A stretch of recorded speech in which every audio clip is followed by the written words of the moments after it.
জয় নিয়ে প্যাভিলিয়নে ফেরার পথে অপরাজিত ৮২ রানের ইনিংস খেলা তাওহিদ হৃদয়কে ঠিক এইভাবেই শক্ত করে জড়িয়ে ধরেছিলেন তামিম ইকবাল খান।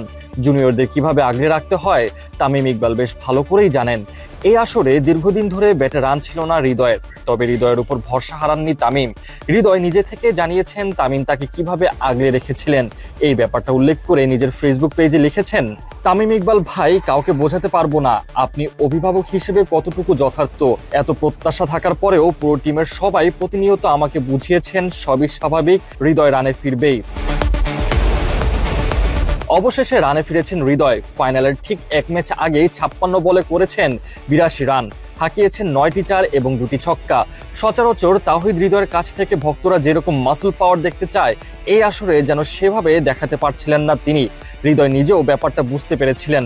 তার ফেসবুকে দেওয়া পোস্টে তিনি এই বিষয়টি উল্লেখ করে বলেছেন, সেদিন রাইটার্স ব্লক নামে একটি টার্মের সাথে পরিচিত হলাম। বিস্তারিত পড়াশোনা করে আমার মনে হচ্ছিল আমিও যেন কোথাও একটা ব্লক খেয়ে আছি।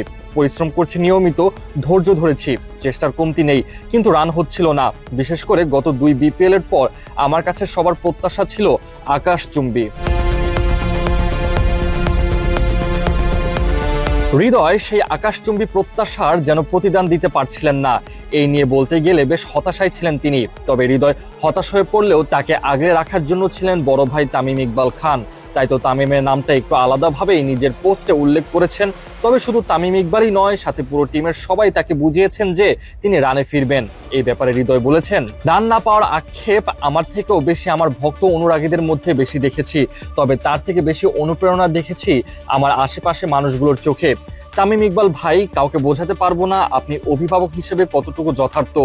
এত প্রত্যাশা থাকার পরেও পুরো টিমের সবাই প্রতিনিয়ত আমাকে বুঝিয়েছেন সবই স্বাভাবিক, হৃদয় রানে ফিরবেই।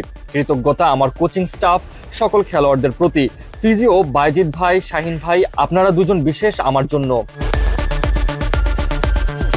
রানে ফেরার দিনে ভক্তদেরকেও স্মরণ করলেন হৃদয়। বলেছেন, ক্রিকেটকে যারা ভালোবাসে তারা আমাদেরও ভালোবাসে জানি। ভালো খেললে তালি দেয়, আমরা খারাপ করলে তাদের ভেতরেও হতাশা কাজ করে। সত্যি বলতে ভক্তদের এই পজিটিভ নেগেটিভ ফিডব্যাক দুটোই হোক আমাদের শক্তি। ধন্যবাদ মহান রব্বুল আলামিনকে, ধন্যবাদ ফরচুন বরিশালের সকল সদস্যকে, ধন্যবাদ আমাদের সকল সমর্থনকে।